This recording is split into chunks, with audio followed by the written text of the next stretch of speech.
Okay, well, we're going to begin. Again, this is our second NCSS Leaders webinar. We're pleased to have you here this evening.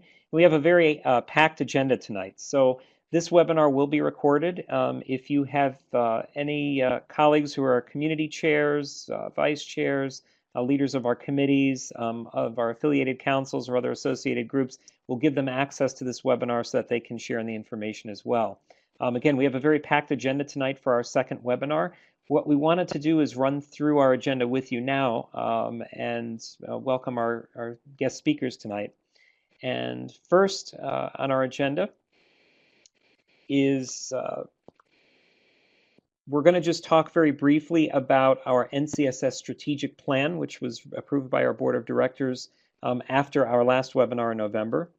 Katriana McDonald, our legislative advocate, is going to speak for about 10 minutes on her efforts for legislative advocacy and the status of appropriations for funding for social studies from Congress.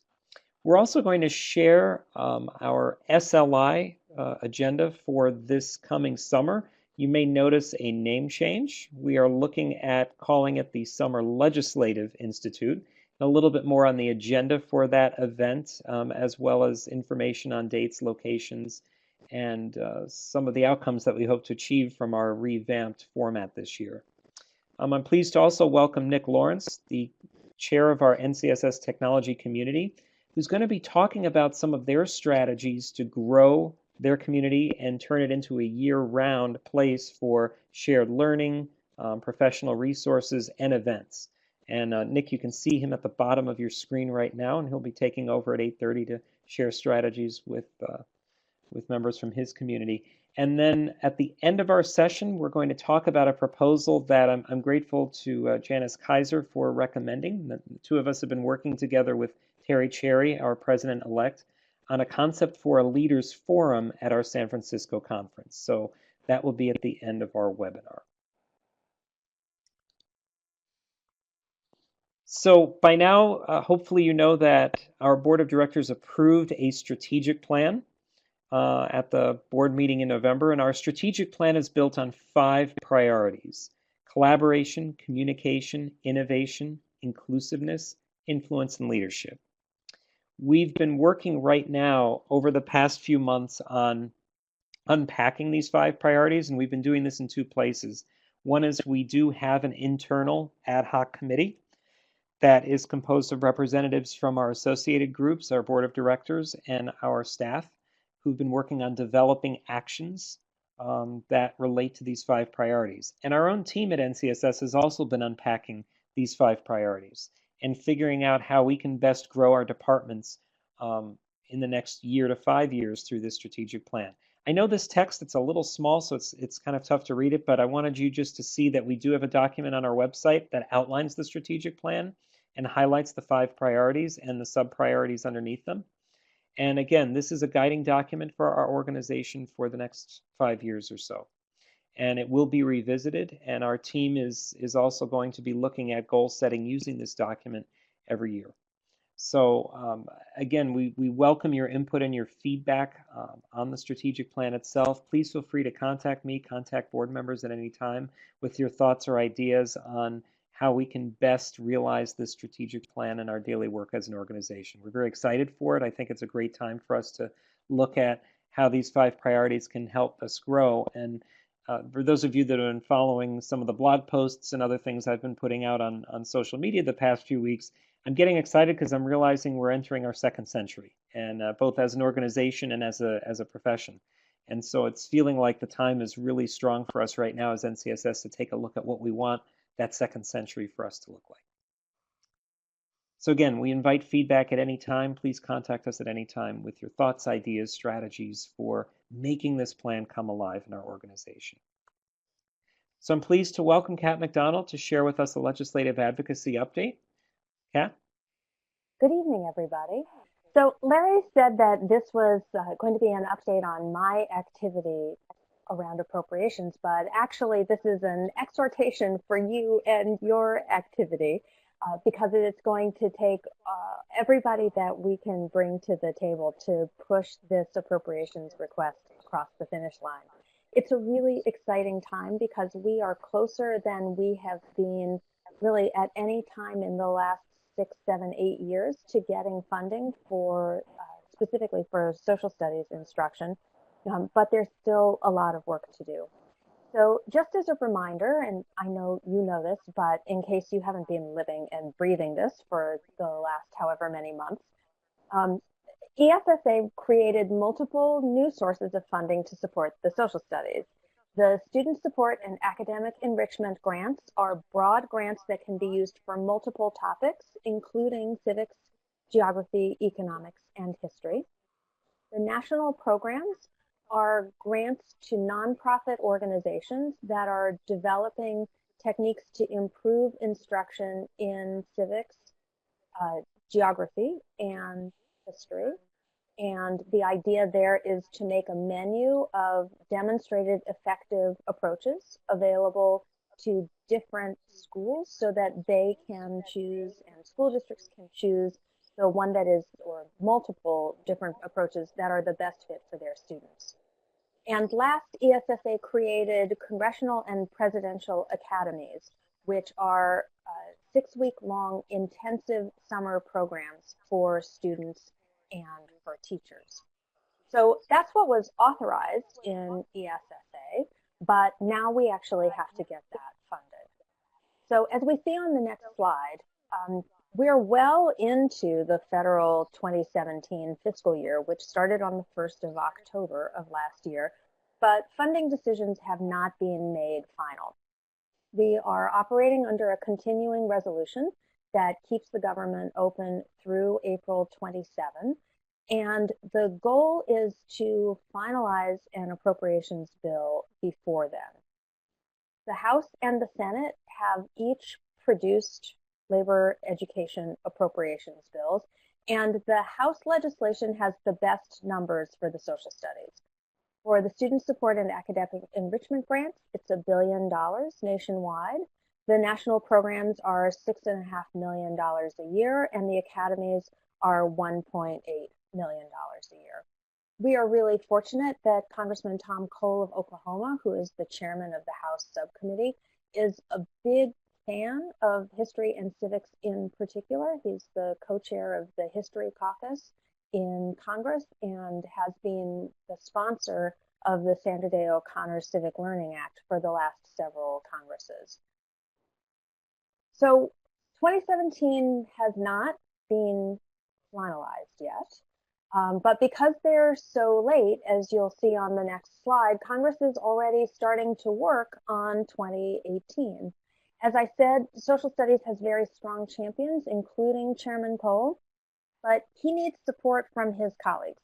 He's carrying a lot of water on a lot of different issues, and that is much easier when he receives requests from his colleagues so that he can say that when he puts money into funding for the social studies, he's not just reflecting his own preferences, but he's actually responding to the requests of his colleagues. So for those of you who have not been through this before, you may not know that every congressional office, if it chooses, can submit appropriations requests to each of the subcommittee chairmen and let them know what their priorities are for the funding bills. And in return, constituents in each congressional district can write in and advise their members of Congress what constituents would like to see in those requests. So how do we make that happen? First of all, each congressional office sets an internal deadline for constituent requests to be made. Now, many offices have not yet set their deadlines, but for offices that have done so, they are typically in the middle to end of February. The earliest deadline that I have heard of is Congressman Visklosky of Indiana, and his deadline is the 17th of February. The vast majority of members who have set deadlines, it's the 30th of February, and quite a few offices have not yet set their deadlines. In most cases, it takes less than 5 minutes to weigh in support of the social studies. And NCSS is working hard to make that very easy. If you go to the NCSS website, the voter voice link, email ad, or web address that is on this slide, you can fill out a voter voice form that includes your name and your zip code, and it will send a message to your two senators and your representative asking those folks to include funding for the social studies when and if they submit requests to Congress. You do not have to be an NCSS member to use this voter voice form.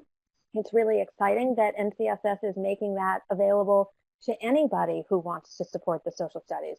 So feel free to share that link with your friends, your family members, anybody you're connected to on Facebook, your colleagues in your council, in your school. We want to get that out as widely as possible. A few offices, not the majority, but some, don't accept requests that come in through email. They have an online form that is typically buried on their website that you need to fill out to make an appropriations request. If you happen to be in a congressional district that only takes requests through the online form, you will probably get an email back asking you to complete the form. The form is fairly straightforward to complete, and if you need help, please feel free to reach out to me or to Anna Post at NCSS, and we'll be happy to give you the information that you need to complete the form. A very small minority of offices, typically folks who are budget hawks and disagree with federal spending, don't make appropriations requests at all. And a small number of you might get a reply from a congressional office that they just don't make appropriations requests. But the vast majority of the 535 members of Congress do use this opportunity to weigh in and convey their priorities for federal spending. And we would urge you to take the time to weigh in with those offices to make your voice heard.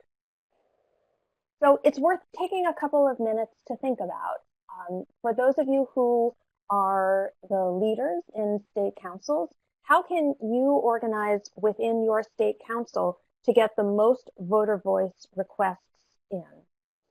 How can you work with your colleagues to spread the word in your state and have folks weigh in support of improved instruction in civics, economics, geography, and history?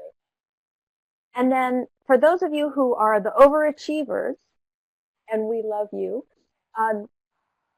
the voter voice is an important and effective way of channeling many, many requests into congressional offices. Those requests go to a general inbox, and from there they are shared with the appropriate legislative staff. Sometimes it is also helpful to make a direct contact with the staff person who handles education appropriations for the member of Congress.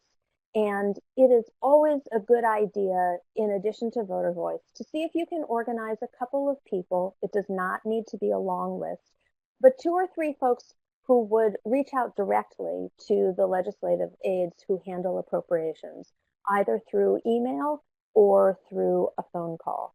You can use the text that's in the voter voice as a guide for talking points. But are there 2 or 3 people in your state who would be willing to take a look at the list of members of Congress, divide them up, and do a more personal contact to the legislative assistants to weigh in support of the social studies? I know that there are several folks on this webinar who've done that in the past. Thank you. And again, NCSS, Anna, and I would be happy to support anybody who wants to do that more direct personal outreach and needs a couple of talking points or a little bit of assistance. I'm going to stop there and see if there's anybody who has any questions. In the meantime, while we wait to see if anybody types into the chat function with a question or two, I just want to say thank you.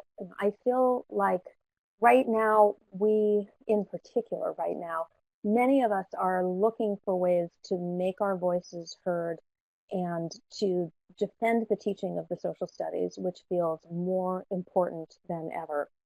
This is a really good way to make your voice heard and to defend the social studies.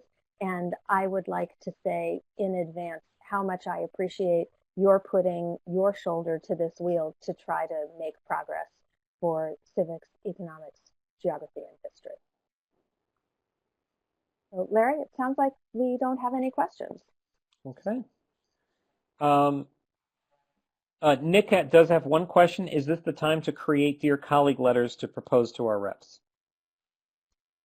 So in the past, we have done Dear Colleague letters, which for those of you who are not familiar with that process, it is a way where we recruit a couple of members of Congress who draft a letter and circulate it among their colleagues so that instead of members of Congress submitting their own individual requests for the social studies, we can get multiple members of Congress to sign on to a group request. Those dear colleagues can be very effective, but they are a significant amount of work. And we have decided that this year, given the many issues before Congress, that we should put our energy into individual requests instead of into a group sign-on letter.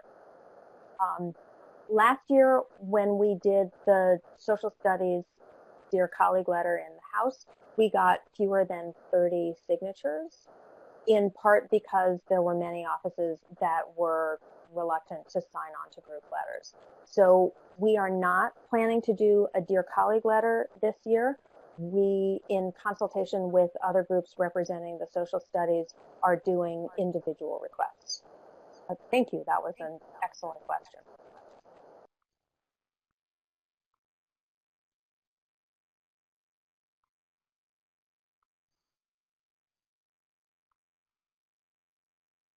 Okay. With no further questions at this moment. Oh, so then get our Rachel's questions. So get our networks to do letters. That is the best approach, and you can do that very simply through voter voice.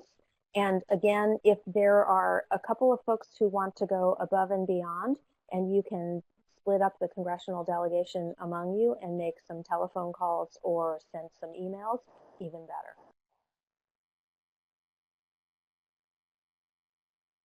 Got it. Tweeting and posting. Absolutely. Yes, and please do share this link. And again, as Kat mentioned, one of the beauties of our voter voice link is it is open to everyone. So even folks who aren't part of our membership, aren't part of this organization, please encourage them. Colleagues and friends that might be at state and local levels, make sure that they're aware. So in addition to this update, and Kat, thank you very much for sharing. Part of what Kat's been doing with us over the past few months is really turning our attention on professional development around advocacy.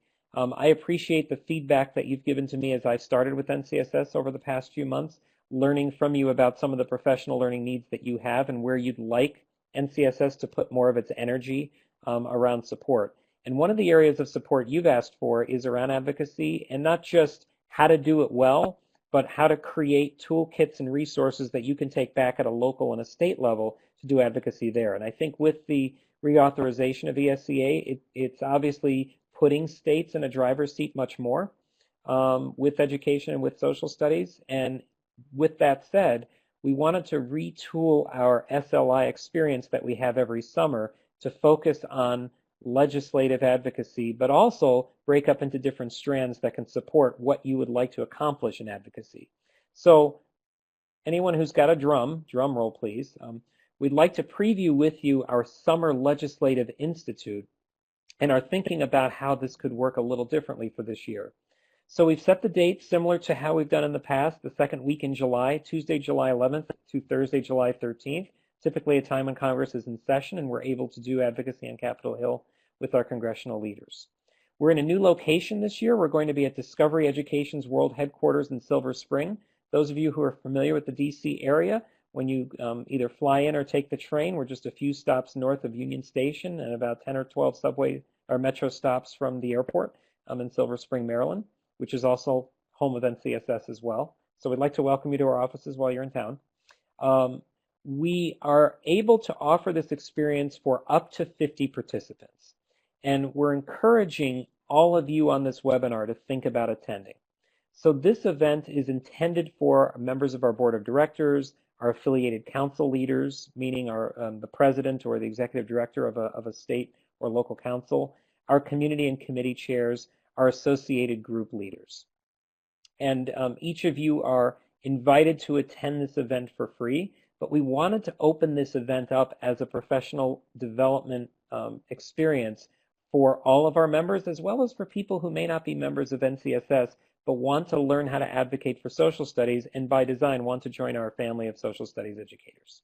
So we are setting a registration price for those participants who aren't leaders like you within our organization. And we would love to see that broad mix of members of our board, leaders of our groups, our committees, as well as members who may be taking their first shot at advocacy. Or they may not be members, but they're thinking, I want to connect to NCSS and I want to learn how to support social studies in my own backyard. So for this year's SLI, travel, hotel, and some meals would be on your own. However, we are planning on some meals to be available right at Discovery's headquarters. And we will be providing some local hotel recommendations. The nice thing, if you haven't been to Silver Spring before, it's a fairly compact downtown. Again, Metro Station is right there in the center of town. And there are a lot of amenities and attractions within a short walking distance, including world-class movie theater, cultural attractions, great dining. So we think that it will be a good location to be in, and our partners at Discovery Education are planning a really nice event. They have a great meeting space. And let's talk right now about what the sample agenda is going to look like. On our first day, we invite folks to come between 12:30 and 1:30. We will do a welcoming kickoff at 1:30. We'll also have lunch available for folks who arrive by that point. Discovery is going to share with us some resources that they've put together on civic learning. And in the afternoon, starting at 3:45, we're going to be talking about how to prepare for a visit on Capitol Hill. Whether this is your first time or attending an SLI like this, or whether you have been to Capitol Hill before and you've met with your congressional representatives there.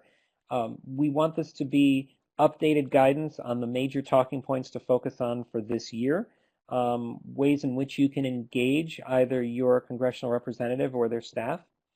And that will be about an hour. We'll have time for a conclusion and then a welcome reception on that first day. The second day, you actually don't start in Silver Spring. You go right to Capitol Hill. And the good news is that Silver Spring is about 5 metro stops away from Union Station and the action in the heart of DC. So you'll take Metro down and you will have the entire morning to set up appointments with your representatives to do advocacy. We certainly welcome you to take advantage of the surrounding area for lunch or to stroll around. Hopefully it'll be a nice sunny day in the summer. Hopefully it won't be 95 degrees and humid out. You'll come back to Silver Spring early afternoon for a debrief session. And for the bulk of the afternoon, we're going to focus our time on building legislative advocacy at the state and local levels. What we'd love folks to do is to gather together in small groups using the advocacy toolkit that we have already developed and starting to generate supporting resources that you can take back home to your community in figuring out how you would develop advocacy. So if you're representing a state or local council, how could you build an advocacy toolkit for your council? If you're representing one of our communities, would your community be interested in developing advocacy resources for its members? And again, if you're a member or new to NCSS and you want to learn how to do this at home, or you want to learn how to have a stronger voice for social studies, this will be an afternoon that will give you the tools, resources, and most importantly, the shared conversation with folks from across our organization. And we'll have some time at the end of the day to do a review of those resources. So on our third day, we wanted to also bring it back home to talk a little bit about how you can support NCSS in its advocacy as well. So our resolutions chair will be on hand for the first half hour of the morning for a debrief and unpacking of the process and how resolutions within NCSS are created and how our board of directors considers resolutions that then become public statements in support of various ideas related to social studies. So for the last part of that third day, depending on your interest, you could break into one of three different groups. One group is to continue your work on state and local council advocacy development, vetting and sharing resources together to bring home. Another group can continue to support NCSS in its federal advocacy work by working with us on our toolkit and our messaging. And the third group is to focus specifically on NCSS resolutions. So if you want to draft resolutions that would be considered by our House of Delegates in November at our annual conference, you can do that. You can get feedback on the resolutions writing process. So we invite you to select one of those three groups to spend the morning working in. And in general, talking about what are issues that you want to bring to the council's attention in the coming year and areas that you'd like us to focus on. So we'll debrief on next steps, and at noon we will send you on your way with lunch, and you're free to explore the DC area. And we actually would encourage our participants to consider either bringing family or having family meet up with them after the Institute to take advantage of the many cultural attractions in our nation's capital. So I'm going to stop for just a moment and see if there are any questions. Please type them in the chat box for us to answer. Janice's question of when will registration be open? We are planning to make a registration link available within the next few weeks. We did want to preview this with you first, and we're going to be working on a welcome letter to all of the communities, committees, groups, and councils, and then post the open registration on our website. And yes, you did hear that correctly. So our community chairs, committee chairs, members of the board of directors, associated group chairs, and affiliated council presidents or executive directors would attend at no cost. We are charging a registration cost for regular members and for non-members, and non-members' registration cost would include membership. So we're hoping that it's a way to draw folks into our family. Any other questions at this time through the chat box? Thank you, Janice, for your question and feedback. And you too, Matthew. Thank you.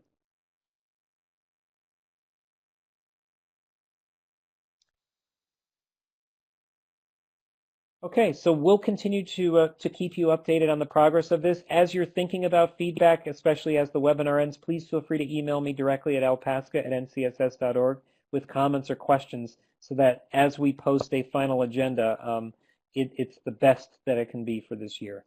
We're very excited for it, and I am very appreciative, especially to Kat for helping with the agenda development on this and for her support, especially in helping us to think through how we can be better professional trainers and professional developers around legislative advocacy.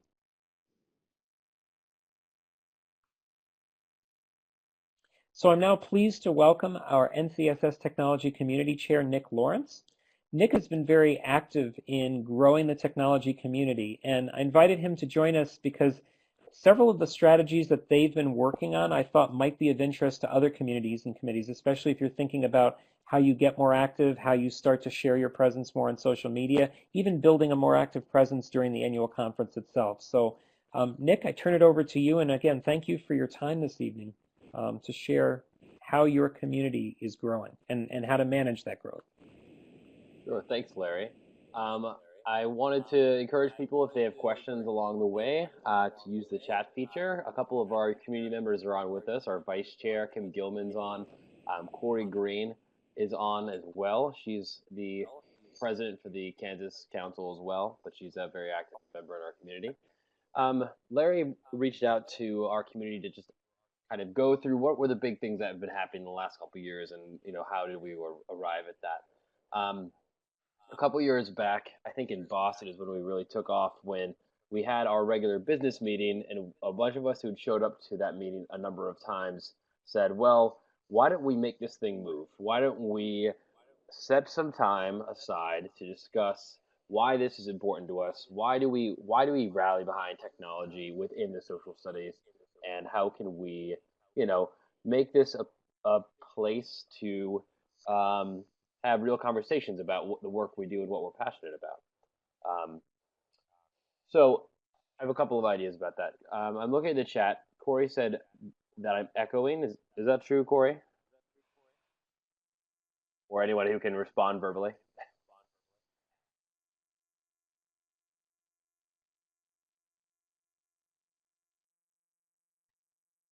Not getting anything. So I'm going to assume that um, it's fine. Um, so anyway, there are a couple things that we started doing to get our community moving. One was to set regular meetings, and that initially was a me sending out a poll to see when people were available, and we eventually moved to regularly scheduled meetings on the same day of the month. That was just recently, actually. Um, I think the idea of the one-off PD that teachers sort of despise as going to learn something really awesome, but then just not really acting on it. Really rang true to that. Um, so I think that the big thing was to say, let's meet and let's set action steps for the next meeting. And however, like easy it was to accomplish those, they were typically really low entry. But just to get some kind of momentum, saying we're meeting for a purpose, um, and we're going to try to figure out what that is to some degree. But getting some things moving was helpful. The next NCSS technology position statement was something that had been around for a couple of years, which was sort of a rallying point to think, okay, here are some ideas that NCSS has endorsed around technology. We all agree with these. So what are ways we could promote these? One of them, for instance, was connecting people to technology resources and helping them integrate that into instruction. That is something that we all felt pretty passionately about. So we said, okay, how can we help people do that? Um, we also didn't want to reinvent the wheel. We threw around a lot of ideas initially that would have been really heavy lifts, such as creating our own website and a variety of other things. So what we decided was let's go to where things are already happening. So we went to social media.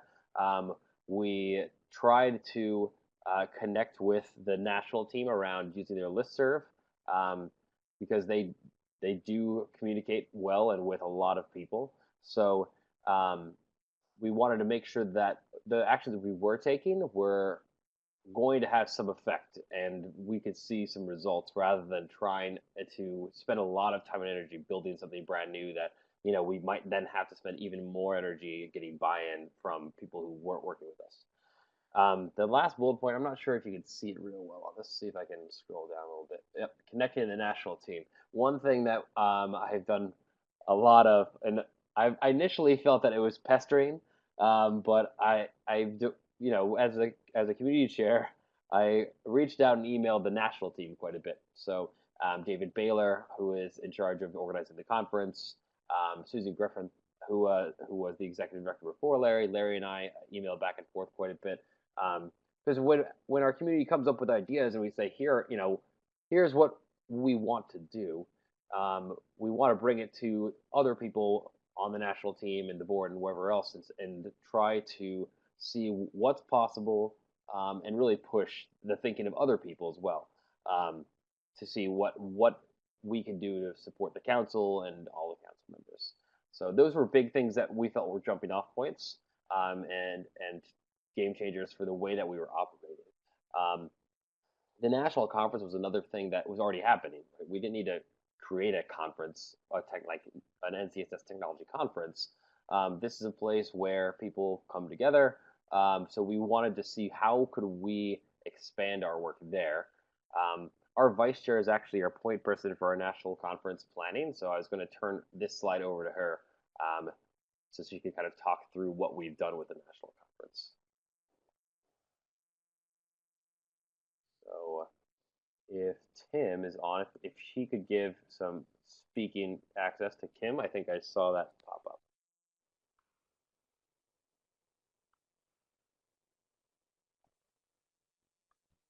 Kim's microphone is enabled.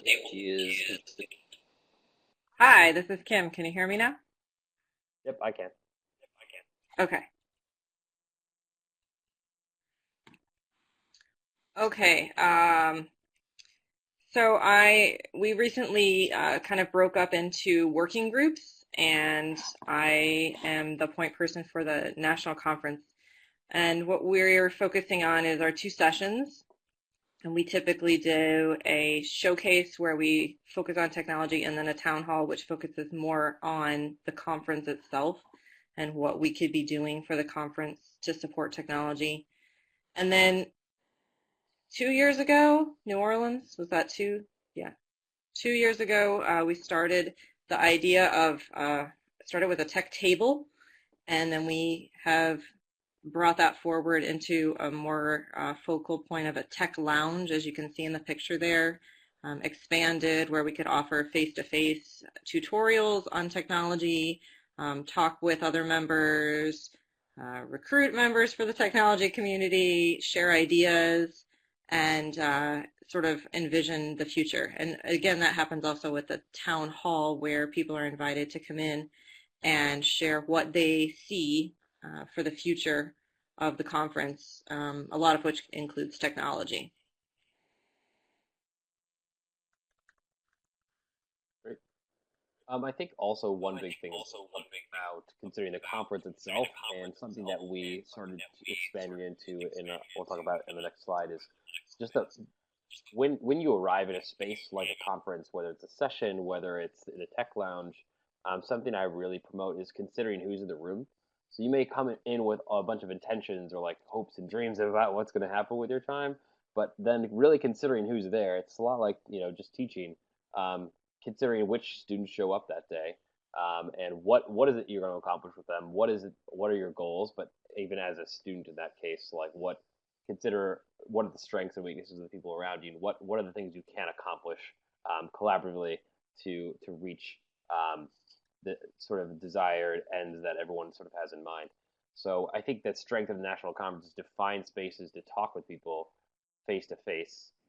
It certainly is powerful to hear someone speak about a big idea, and something that we're trying to promote is finding the best uses of those sort of scenarios, whether it's a really compelling talk, or if it's really is a workshop where you sit down and work on improving your practice, and then find ways again, to go to this idea that Larry brought up of a year-round conference and year-round council. When you walk away from those, having action steps to move your practice forward or connect to people afterward, so that it's you take all that energy that's you find in those face-to-face places and do something with it. So so that's been sort of our work with the conference, and it really, again, started with that business meeting that had been on the docket in the program for years, and saying, well, let's rethink how we can use this time and the space of the conference. So some of the big events that we broke out into in terms of not just seeing what we could do, but again going to some goals around supporting um, tech integration into social studies classrooms and helping social studies teachers connect through technology, like those two big elements of professional development, but also classroom instructional practices. We've um, we've hosted a few webinars in the last couple of years, about 2 per year, and that was new. That was something that we had to practice, and we've gotten better at in terms of facilitation. We've also had webinars on preparing for the conference and talking about best practices around that, since that is a big hook for a lot of people in NCSS. And then this past winter webinar we had, which was just a couple of weeks ago, we started to look at headliners and saying, here is a really important topical tool that supports social studies instruction particularly, and goes more toward connecting social studies educators around those ideas.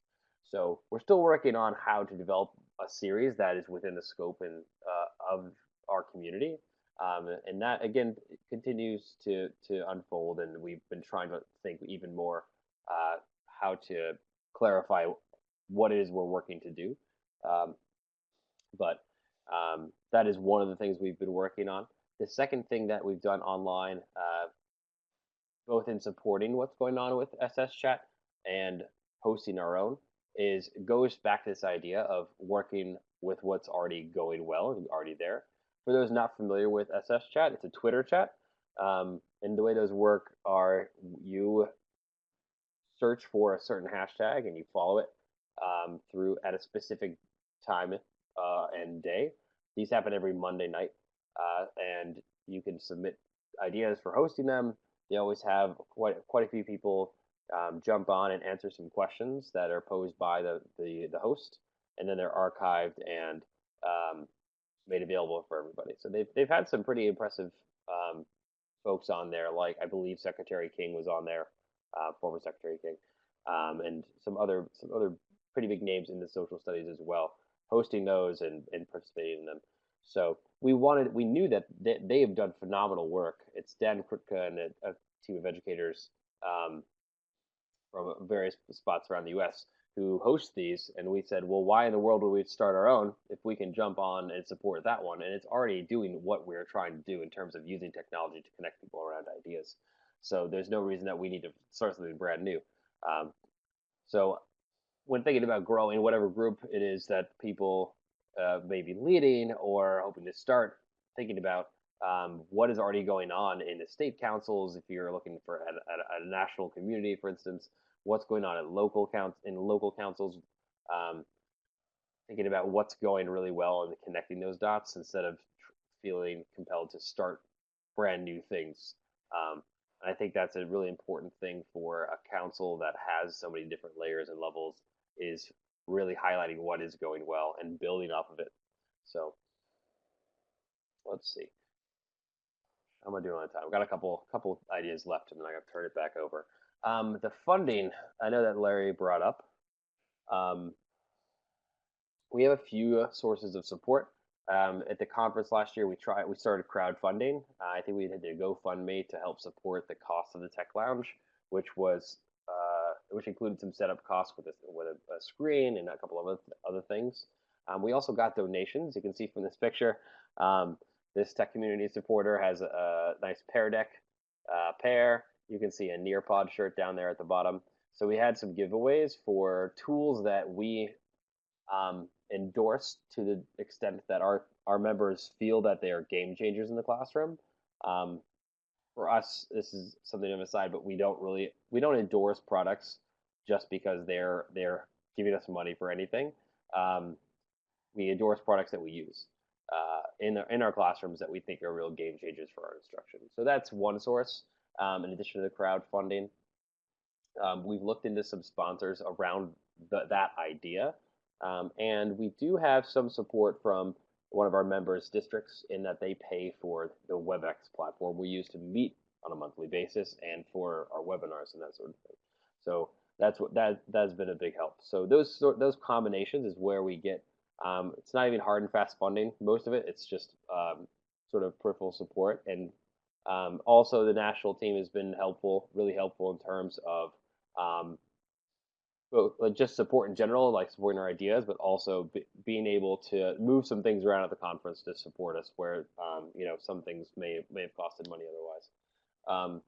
A last thing that I wanted to bring up that's not something our community does currently, but what the site community does, and which is another very active community, is I know that I believe what they still do, but I know at one time they had a one-time dues payment upon entry, where they give some dollar amount, they get a T-shirt, um, and then with enough people joining, they could build a budget to do some things in terms of reaching out and supporting one another and getting stuff done in terms of their goals. So those are all sorts of things that raise some money to do some things that are going to lead to the goals we have ultimately of connecting social studies educators to one another, but also helping build repertoire in terms of classroom technology instructional practices. Let's see. Also, if you're checking out the chat, I know that Corey and Kim are adding a few pieces there. Thank you, Corey and Kim. The last thing, and I'm about out of time, is that we started with a core group of people that were really interested in this, and some of us had known each other for quite some time, and then we've sort of built out from those people. Said, I'm part of this group that's really exciting. We meet regularly. It seems like we're focused. It doesn't seem like a waste of time. And it seems like it's supporting the social studies and getting like also goes to something that I'm passionate about in the use of technology. So over time, we've collected contact information both at the conference, through our webinars, to different signups and participation surveys, and reached out to people. We have varying levels of participation. We've gotten to a point where we feel strongly enough to solidify a leadership team for our community, and then we're now working to sort of expand support on individual projects as opposed to asking everyone to meet monthly and like just build this gigantic meeting to talk about technology. It's um, trying to find different projects for people to work on to support the work. So it's similar to at the national level, if you have the legislative day, some people will jump on board with that and maybe not go to the national conference. It's like trying to play to again what people are passionate about, and then continue to connect them over time. Another big thing that we did this year was sort of step back and say, let's think about this technology position statement, but also think about what is it that we're trying to do on a larger scale. And the strategic priorities actually fit extremely nicely with a lot of the things that we were interested in. So we said that Kim is the point person for our national conference. Again, it's a important thing that we do. It's an important thing that NCSS does. We also have point people for our social media work, for advocacy, for publishing academic papers, and a couple of other things like that. So the strategic priorities were a helpful way to put a lens on a lot of those things to say this is how we're supporting the larger council, but also state councils and local councils to a certain degree. So thinking about that, that's how we've started to plan out our next steps as a community in terms of expanding. We don't feel like we want to expand for expansion's sake so much as we hope to get more people connected to one another to achieve their personal goals professionally, but also to support the council in general and promote civic engagement and education across the country. I think that is all I have time for. So if you have questions, please go ahead and put them in the chat. I know that Kim and Corey and I can certainly answer them. Even if I don't have time to answer them verbally, we can definitely do it in the chat. Nick, can I throw one more thing in here?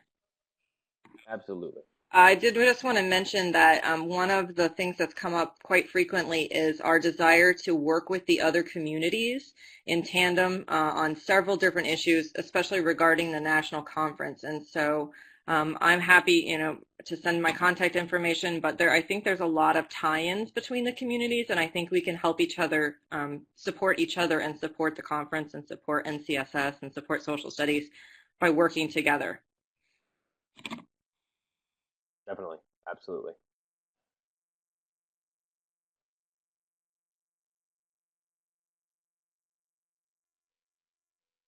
Nick, thank you very much for sharing this evening. And I also want to encourage everyone, if you have something in your community or committee or associated group or state or local council that you'd like to profile, please drop me a note at lpask@ncss.org. I'm really grateful to Nick for sharing a little bit about how he and his community thinks about growth and thinks about support for our social studies community in general. But I also welcome anyone else to come on as a special guest and share, ask questions, and discuss. So we will easily put you on a future agenda. The purpose of this webinar was an extension of one that we started in November, and that was one that was focused specifically on a legislative update. But we've turned these into quarterly gatherings, and we can certainly do them more frequently if you would like, and especially if we are getting lots of requests from you to share your practices and talk together about the ways your communities and committees are structured or some of the issues that you're grappling with. We will happily schedule these as more frequent events. In the meantime, one thing that did come out from our time together at the community chairs and the committee chairs roundtables that I hosted in DC back in December, as well as just my continued conversations with you individually and our discussions over email, et cetera, is this idea of coming together at the conference in a structured time where we did work together. And we not only just shared ideas, but we built work together as communities and groups. So I was really grateful to Janice Kaiser for thinking through some of what that might look like, and I'm pleased to announce that we are going to schedule an NCSS Leaders Forum at our San Francisco convention. So we're looking at Thursday the 16th. If you're able to come in a day earlier, if you traditionally don't come in until Friday, but if you're able to come on Thursday the 16th, we were thinking of an activity together that would be most of the day, so probably from 9 to 3 or so. We might flex those times a little bit. We've already booked a room at the hotel. And again, anyone on this webinar, our community and committee chairs and vice chairs, our affiliated council leaders or their designees, our associated group chairs or their designees, are all invited to come together. Now, I do understand, especially for our associated group leaders who are participating now, it may be a challenge because your events are going on right at this time. So if you do have a designee or someone that you'd like to have pop in, or even if you'd like to come in for just an hour or two, you'd of course be more than welcome. But what we want to do is we want to have a day together to look at strategic planning ourselves as groups. And what we're kind of proposing for an agenda is something like this. So those of you that are that have done strategic planning before and you're comfortable with the concept of a SWOT analysis, identifying your strengths, your weaknesses, your opportunities, threats to the community, the group that you lead.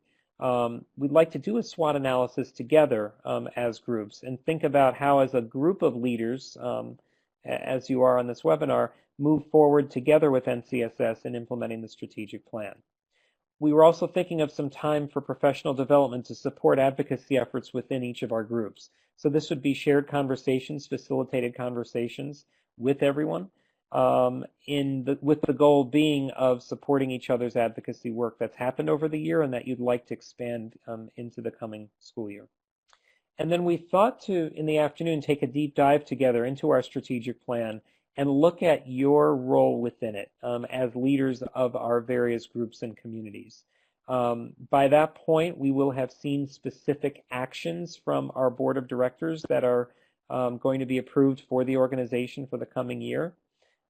We'd like to deep dive with you about a strategy focus on how to increase community membership and participation, how we use online resources like Connected or others that may be viable for us to use in growing and strengthening our membership in each of our groups, and how we build group support around the 5 priorities. So this is a tentative agenda, and this is obviously subject for us to kind of discuss a little bit more in detail, but I wanted to share it with you tonight to both start the process of thinking about it as you're making your travel plans going into the fall, to think about having a day, if you're able to get to San Francisco a day early, to join us for some, we think, very needed roundtable time together as community and group leaders. And we'd like to have that conversation. Terry Cherry, our president-elect, will be there. I'll be there. I'm definitely excited about the idea if any of you would like to facilitate strategic thinking along these topics as facilitators and as guest presenters. Please, by all means, let us know so that we can make this a very robust day together. We can certainly fold a state council president's gathering as part of this or after it. But Terry and I in particular were very struck this year by your feedback about wanting to have dedicated time together to talk through growth, to talk through strategy for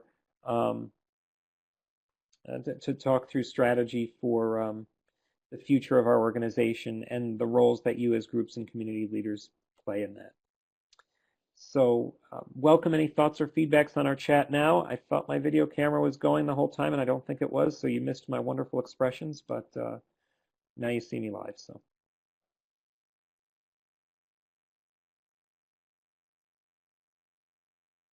And Rosemary, your comment about being able to link with other communities on particular matters between conferences is well taken, and I think that can be part of our strategy session as well. So how is it that we can create a space where we can work together, and it's not necessarily always within a particular grouping? That's a very good comment. So thank you for sharing that.